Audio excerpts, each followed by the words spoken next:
Your ability to enter into and maintain long-term, intimate, loving relationships with other people, and especially with one other person, tells how fully developed you really are. In the last session, I talked about Abraham Maslow, who spent many years studying the most happy and successful men and women in our society. He found that one of the qualities of these self-actualizing people was that they were able to enter into and build strong relationships that endured for many years, often a lifetime. Now, everything that you've become as a human being and as an individual personality is captured in the quality of your interactions with other people. Fully 85% of the happiness you enjoy in life will come from your relationships with others.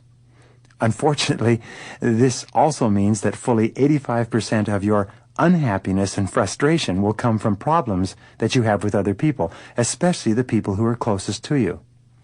It's therefore in your best interest to learn everything you possibly can about forming and enjoying loving relationships with other people. There are a variety of different kinds of loves. Much of what we have learned about love is both partially true and partially false, and it's usually somewhat confusing. Sometimes the concept of love gets bundled up with romantic love or self-love or love of mankind, love of animals or nature or beauty or truth or something else.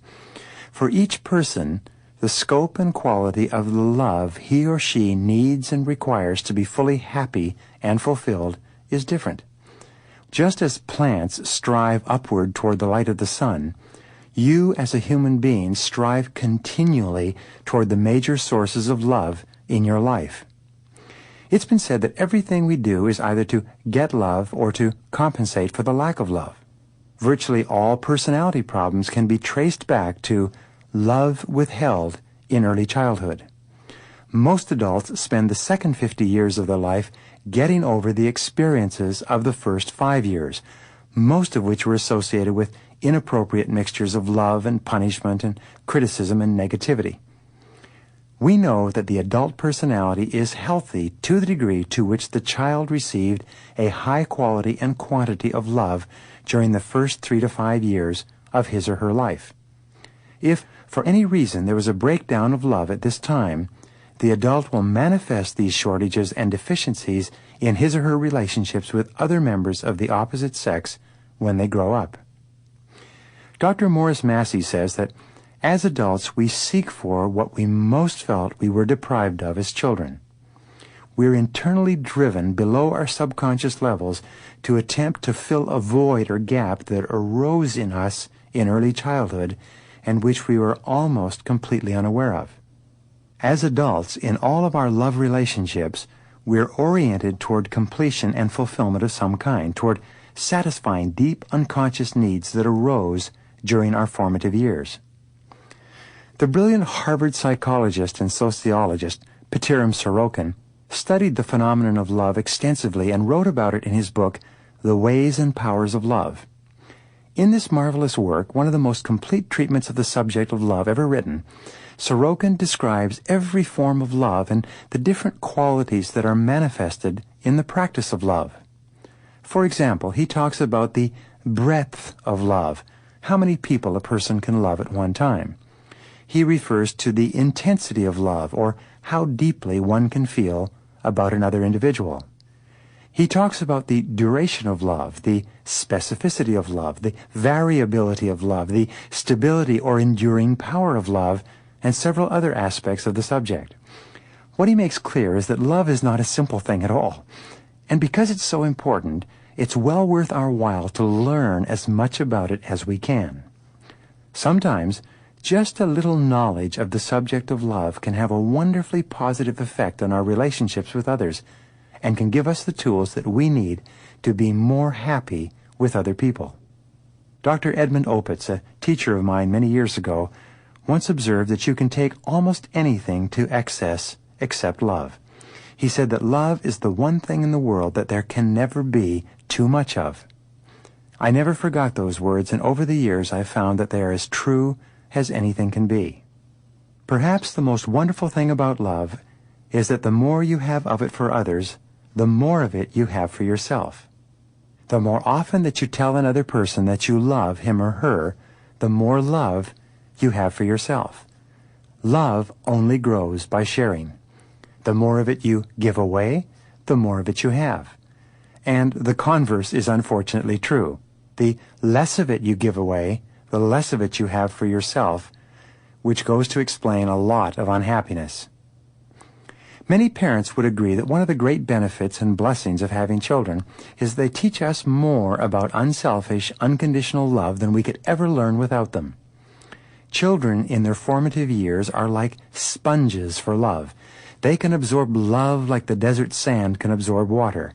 They need love like roses need rain. They can take all the love you have to give them and more besides. Fortunately, we as human beings are designed not only to seek love and to receive love, but to give love to others. And there's no time that we feel more fully alive and more fully human than when we are pouring out our love to another person. This is why children can enrich their parents out of all proportion to the time and money and effort they spend in raising them to adulthood. In this session, however, I want to talk specifically about the love between men and women and how it can be improved and enhanced. There are 11 laws that explain much of what happens between two people, and a knowledge of these laws can help you to be more effective in your most important relationship. The first law of love and relationships is the law of commitment. This law says that the level of commitment is the critical element that determines the long-term health and happiness of a relationship. In study after study, men and women who were found to be the happiest with each other over long periods of time were those who were totally committed to each other and to their relationship. They never considered or discussed the possibility of the relationship not working out. It never entered their minds whether this relationship would last. It was an accepted fact without question or comment. The relationship was there to stay. One of the great difficulties in relationships is what is called the go halfway mentality. This mentality arises when one or both parties are not willing to make a total 100% commitment to the relationship.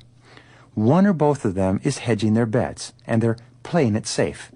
This lack of commitment triggers deep-seated fears of rejection and non-acceptance and leads to a tremendous amount of unhappiness and tension in the relationship. One of the external manifestations of this failure to make a total commitment is the habit of dividing expenses or keeping separate bank accounts. Sometimes people take turns buying things for the house or apartment and keep a careful list of who bought what. I know a couple who lived together for 11 years but never got around to getting married. He bought the pots and pans, she bought the dishes. He bought the couch, she bought the chairs. He bought the stereo, she bought the television. On every single item there was a little sticker with the initials of the person who had paid for it. At the end of 11 years they had a quarrel and decided to go their separate ways. They were able to divide up their accumulated possessions in less than 2 hours, to go off in different directions and never see or have anything to do with each other again. Because of the lack of commitment that entered into the beginning of the relationship, manifested in a continual division of property, they were mentally preparing to go their separate ways from very early on. Another example of this lack of commitment is the prenuptial agreement. Two parties draw up an agreement that in effect specifies how the property will be divided when the relationship collapses. The desire for or the insistence upon a prenuptial agreement usually means that one or both parties don't place very much faith in the long-term strength of the marriage. The second law of love and relationships is the law of value. It says that love is a response to value. You always love in another what you most admire and respect in a human being. This means that love is not blind. You tend to be attracted to a person who you think has qualities that you feel are ideal in another person. The first part of the law of value says that when you love and respect a quality or virtue, you tend to love and respect another person who appears to have it. This facet of love can apply to your feelings toward any other human being, male or female, young or old. We all have an unconscious tendency to give our love and commitment to those people who we feel are most representative of what we value most in others.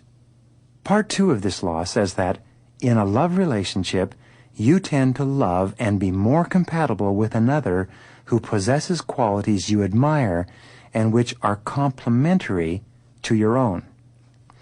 Like everyone, you're composed of strengths and weaknesses. Most people have more weaknesses than they have strengths. And since you live with yourself all the time, you're painfully aware of the deficiencies that you might have in your own character and personality. You also have an innate urge for completion and wholeness, so you tend to seek out a member of the opposite sex who has strengths where you have weaknesses. Part 3 of this law says that men and women seek balance and completeness by finding another who appears to be a complement of themselves. One of the things we know is that when two people are ideal for each other, their personalities balance each other. When blended together, these two people actually form a single, complete person. He is gregarious and outgoing. She is quiet and reserved. He's casual and less concerned with facts and details. She is fastidious and attentive. She is a great implementer while he is a great planner. He gets upset at silly things while she remains calm and stable in the midst of chaos. These two people balance each other and combine to make an ideal couple. The third law of relationships is the law of compatibility, which says people are more compatible together when they are most similar in beliefs, attitudes, values, and ambitions. Compatibility is one of the most important of all factors in determining the long-term health and happiness of two people in a relationship. Long-term happiness depends upon a high degree of harmony and peace, which is only possible if the essential parts of life are largely resolved and beyond argument. For example, the number one cause of marital breakdown in America today is disagreements over money. If two people have two different attitudes toward earning, spending, and saving money, it'll lead to continuous clashes. It's only when two people have the same attitudes toward money that it doesn't become a source of argument or disagreement. The same principle applies to children. It's essential for long-term compatibility that both people have very much the same attitudes toward children, both in having them and bringing them up. Another area where couples need to be compatible is in the way they spend their leisure time. If he likes the beach and she likes the mountains, or he likes to stay home and she likes to go out, and they can't find ways to compromise, they'll be clashing constantly. Many people are initially drawn together because of mutual attraction, but it's the compatibility or lack of compatibility with regard to the key values and activities of day-to-day life that will determine the long-term love and strength of the relationship. Sometimes couples grow apart and become incompatible. In my seminars, I point out that this is a major cause of stress, anxiety, unhappiness, and even psychosomatic illness. When incompatibility sets in, the very first thing that stops is the laughter between the two people. Soon after that, the conversation dwindles away. If they have children, they'll find that they have very little else to talk about except the children, and beyond that, they really have nothing to say to each other. They have become incompatible. The very best thing to do if you find that you're growing apart is to make every effort to build a new bridge of compatibility. Go for a long drive, take a trip, even a long vacation together, and do everything possible to develop new areas of interest and understanding. There are also excellent weekend seminars which couples can attend to rebuild and reaffirm their relationships. There are books that you can read, and there's counseling that you can seek out. However, if the incompatibility cannot be overcome, and you find that you're no longer happy with the other person, you no longer have anything in common, then you have to make some hard decisions. One of the things that holds people back from dissolving a marriage that's no longer working is because very often they're overly concerned about what they think other people might say or think, especially other members of their families. My experience, however, in dealing with thousands of men and women has brought me to this simple conclusion. No matter what people say or what you may think they may say, the truth of the matter is that other people really don't think about you very much at all. It isn't so much that people don't care. It's just that they have so many problems of their own, so many unresolved conflicts and difficulties with the people in their lives, that they only have a very small portion of their emotional energies to devote to you and to your life.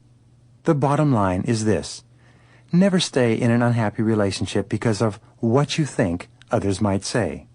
With regard to yourself and another person, always make your decisions based on what will make you happy, both in the short term and in the long term. As long as you use your own happiness as your guide for behavior and decision-making, you will be as right as you possibly can be in any situation involving someone else. The fourth law of relationships is the law of communication. This law states that the essence of a happy relationship is good communication, but that there are differences in the way men and women communicate. In order to communicate well, it's essential that both parties are aware of the differences in communication styles and the differences in both meaning and intention that these styles display. The first part of this law is that men are direct, women are indirect. Now, there are always exceptions to any rules that we attempt to apply to human beings, but this one is generally true. Men tend to be direct, straightforward, and to the point. Women, on the other hand, tend to be indirect, roundabout, and more subtle. Men tend to resolve differences of opinion by speaking louder and faster, while women attempt to resolve disagreements by finding common ground and approaching the situation with greater sensitivity. The second part of the law of communication says simply that never assume that you understand what the other is thinking and feeling. If you have any doubt at all, you are probably completely wrong about what's going on. The only way to assure a high quality of communication between two people is to, first of all, seek to understand the other person before you try to get the other person to understand you. The more you concentrate on understanding, the better will be the quality of your communication, and the stronger will be your relationship. The fifth law of relationships is the law of attention. This law says that you always pay attention to what you most love and value. You're always attracted to the kind of person that you find most valuable and worthwhile. As your attention goes, so goes your life. Life is merely the study of attention. What attracts your attention in all areas is a very good indication of who you are and what is of the greatest interest to you. Your attention and what holds it can often lead you to the right career, the right people, and the right relationship. The first part of the law of attention says you tend to ignore what you don't value. You do not pay attention to things that you place little value on. If you don't value something at all, you'll hardly even notice it. It won't attract you and keep you interested. Of course, what we mean here is that if you ignore another person, or even if you seem to ignore another person, you send a message to that other person that you don't consider him or her to be of value. Since we often make the mistake of inadvertently ignoring the people we most love, we need to be aware that this attitude on our part, even accidentally, can hurt other people's feelings and lead to problems in our relationships. Part 2 of the law of attention says that sincere, attentive listening to another is the highest form of love and sensitivity. Patient, uninterrupted listening is one of the highest forms of flattery. It's the way that you tell the other person that you really consider him or her to be important and to be of value to you. The third part of the law of attention is that listening builds trust, which is the foundation of all lasting relationships. Listening is the essence of excellent communications, and it's the one activity that builds the trust that assures the long-term strength and well-being of the relationship between two people. Whenever you listen to another person, you tell that person in no uncertain terms how much you value him or her and how important what he or she is thinking or saying is to you. The sixth law of love and relationships is the law of self-esteem. It's similar to the principle of love in that self-esteem refers to self-love. The law says that everything you do in life is to either increase or protect your self-esteem and sense of personal value and worth. How much you like and value yourself, how much you accept yourself as a worthwhile and important human being, goes to the very core of your personality.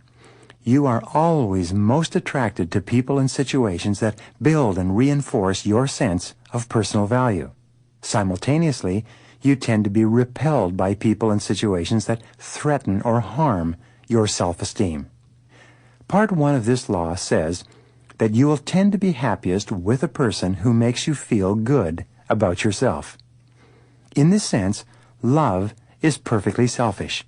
You pick out another person to love because when you're with that person, you feel the best about yourself. You feel happy. In fact, it's very common for people to say that when they've met the right person, that they have met their best friend.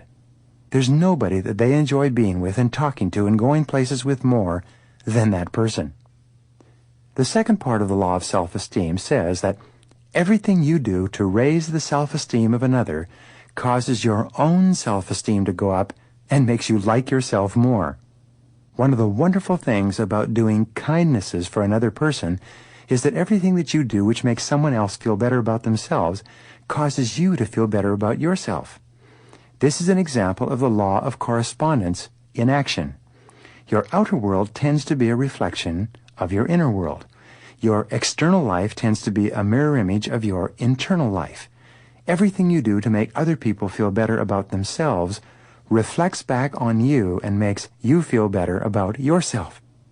The third part of the law of self-esteem could be called Carnegie's Corollary, from Dale Carnegie, who first wrote it in his book, How to Win Friends and Influence People.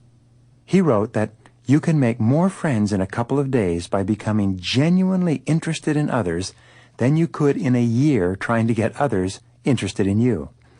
This is one of the keys to truly successful relationships. The seventh law of love and relationships is the law of indirect effort. It says that you get almost everything in your relationships with others more indirectly than directly. This is true between men and women, between parents and children, between bosses and employees, and between salespeople and customers. The more you approach your relationships indirectly, the more likely you are to be successful. One of the reasons why women are rising to the top of many fields today is because they know and practice this law intuitively in their interactions with others. For example, the first illustration of this law says that the more you appreciate and thank others, the more appreciative they will be of you. It says that if you want people to appreciate you, you should appreciate them first. If you want people to do large things for you, you should thank them profusely when they do small things for you. When you develop an attitude of gratitude and appear genuinely thankful to everyone for everything they do, you'll be astonished at how warm and helpful and friendly they'll be in the future. Another illustration or example of the law of indirect effort is that the fastest way to impress another person is to be impressed by him or her. The direct way of impressing another is to try to overwhelm that person with stories and examples of what an amazing person you are. The indirect way to impress another, however, is to be impressed by the other person first. The more impressed you are with another, the more impressed he or she will be with you and your judgment. A further example of the law of indirect effort says that if you want to gain the approval and respect of others, the surest way is to give them your approval and respect in advance. Most men and women who are successful with members of the opposite sex have found that it's very easy to cause another person to be fascinated with you if you simply become very interested in and fascinated with the other person in advance. You tend to set up a force field of human magnetism that draws people to you like moths are drawn to a candle. A man or woman with no extraordinary accomplishments can be very effective in dealing with people in a social situation simply by asking questions, listening intently, and being sincerely appreciative of the other person. The eighth law is the law of reverse effort, which says that the harder you don't try in a relationship, the easier it tends to be. You are most effective in your relationships with others when you rise above the urge to try harder to make the relationship better. the more relaxed and accepting you are of the relationship, the smoother and easier it is for both of you. The second comment on the law of reverse effort is very important. It says, every relationship has its own timing. If you try to hurry it up or slow it down, you merely create resistance and often a crisis. When two people meet, either the timing is right or it's not. At every stage of a relationship, there's a correct time for every major decision, and timing is everything. Research shows that you reach a natural stage in your thinking when you're ready to settle down with one person. Whoever you meet at that point in your life will, assuming compatibility, be the person that you will marry. At the same time, if you're going through a turbulent period in your inner life, you'll tend to find yourself in a turbulent relationship. You'll tend to attract the kind of person that mirrors your internal psychological state. The most important part of the concept of timing is that you can't speed things up or slow them down when they involve another person. Often, people will meet, go out on a date, and find that they have nothing in common. 5 years later, they'll meet again, fall in love, get married, and live happily for the rest of their lives. It's all a matter of timing. The third comment on the law of reverse effort simply says that sometimes the very best thing to do in a difficult situation with another person is the opposite of your natural tendency. If you feel like being angry and impatient, sometimes the very best thing to do is to be kind and understanding. If you feel like trying harder, sometimes the very best thing to do is to relax and let things unfold naturally. If you feel like speaking up and counterattacking in an argument, sometimes the very best thing to do is to remain silent and listen patiently until the other person has vented his or her frustrations. The eighth law is the law of control as it applies to relationships. In this case, it says, you are happy in a relationship to the degree to which you feel that you have a sense of control over what is happening. This is one of the most important single principles of happiness and mental well-being. You need to feel that your primary relationship is largely self-determined and is something that you can change and affect.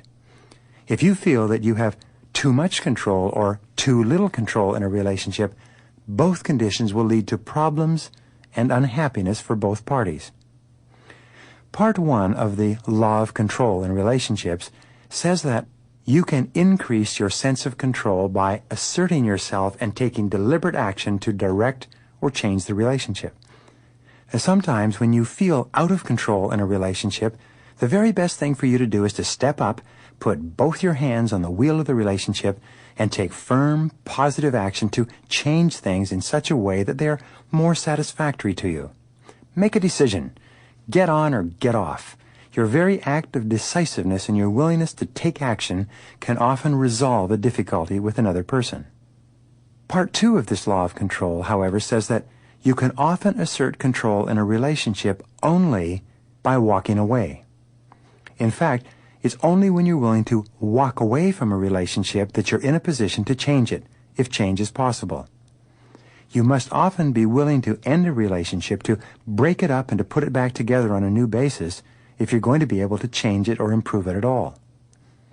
Either asserting yourself in a relationship or walking away from the relationship can be the solution to the difficulties that you might be experiencing. Be prepared to try either one in every situation. The ninth law of love and relationships is the law of identification. It says that you are dominated by everything and everyone with which you become identified. Everything you take personally and identify with emotionally, everything that you become attached to, tends to blur your emotional vision and cause you to be controlled and dominated by it, especially people in relationships. The first comment on the law of identification says that you can dominate, direct, and control things only to the degree to which you can disidentify yourself from them. This means that it's only to the degree to which you can stand back and be objective about your relationship that you can see it clearly and that you can act effectively within it. This is true in virtually every situation in life. That's why they say that a person who acts as his own lawyer has a fool for a client. The second comment on the law of identification says that Attachment and identification cause you to lose perspective and control over your emotions. The more involved you become, the less capable you are of acting in your best interests. And this brings us to the third comment on this law, which is the basis of mental maturity and emotional stability. It says, detachment and disidentification are the keys to peace of mind and happy relationships. They're the keys to self-actualization and personal happiness. You have to be able to put your relationship at arm's length and evaluate it honestly and objectively in order to enjoy it to the fullest. You will often have situations where the other person will become very emotional about a particular issue. If you're not careful, you'll also get caught up in it, becoming very emotional yourself. The best thing, however, for you to do is to exert a certain degree of self-mastery and keep yourself unemotional while the other person is expressing his or her feelings. In this way, you can be of the greatest help to the other person, and you can see things more clearly. You can remain more calm and detached. You can assure a greater level of happiness for both of you. The 10th law of love and relationships is one of the most important of all. It is the law of forgiveness. It says, you are mentally healthy and mature to the degree to which you can freely forgive those who you feel have hurt you in some way. This is another way of saying that the quality of forgiveness is the highest of all human qualities, and it's the key to both spiritual development and peace of mind. As human beings, we are intensely egotistical and sensitive about ourselves and the way we're treated by others. Whenever we feel that someone has transgressed against us or has hurt us in any way or taken advantage of us, we become very angry and resentful.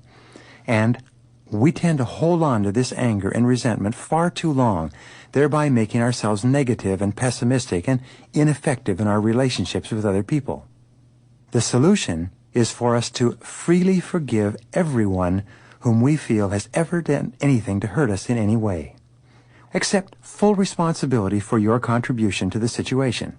Remember, whatever it was, you probably got yourself into it through your own conduct and your own behavior, through your own thinking and your own decisions.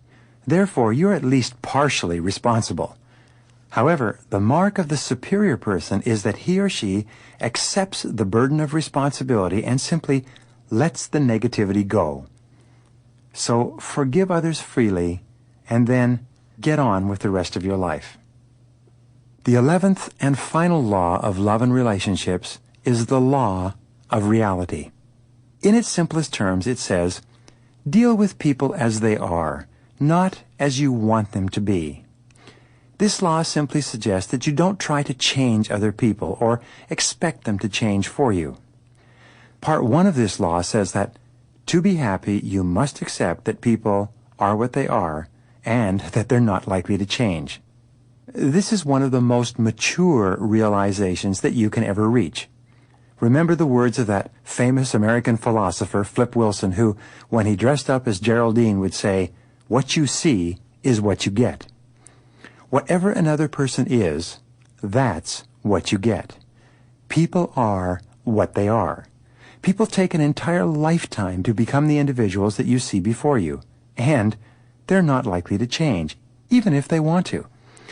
In the absence of some traumatic emotional experience that causes them to seriously question their innermost beliefs and convictions, they'll be pretty much the same indefinitely. Part 2 of this law of reality simply says that unconditional acceptance of another is the key to a happy relationship. One of the deepest of all subconscious cravings that you or anyone else has is the need to feel totally accepted by another person or persons. Maslow placed this need for acceptance and belonging as the third basic need in his hierarchy.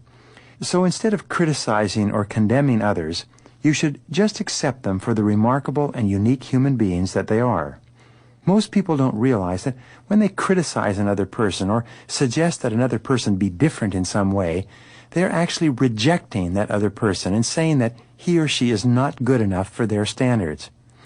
This triggers deep down feelings of fear, inferiority, and insecurity. However, when you unconditionally accept another person and make it clear that no matter what he does or says, you approve of him without question, the other person will feel terrific about himself, and it will dramatically increase the quality of your relationship with him. To close this session on love and relationships, let me leave you with one of the most important of all principles. It merely says that you get along with other people to the degree to which you get along with yourself. The law of correspondence in this case is absolute. You can never like or love anyone else more than you like or love yourself. You can never be more accepting or understanding of another person than you are of accepting or understanding yourself. So the very best way to improve the quality of your loving relationships, and the quality of your relationships with everyone for that matter, is to go to work on yourself. Since you're the only person over whom you have any real control, when you go to work on yourself, rather than trying to change other people, you can really make a difference. And you'll be amazed. When you become a better spouse, you'll find that your spouse becomes better. You'll be surprised at how much better your children become when you become better. The staff becomes better when the manager becomes better, and the customers become better when the salesperson becomes better.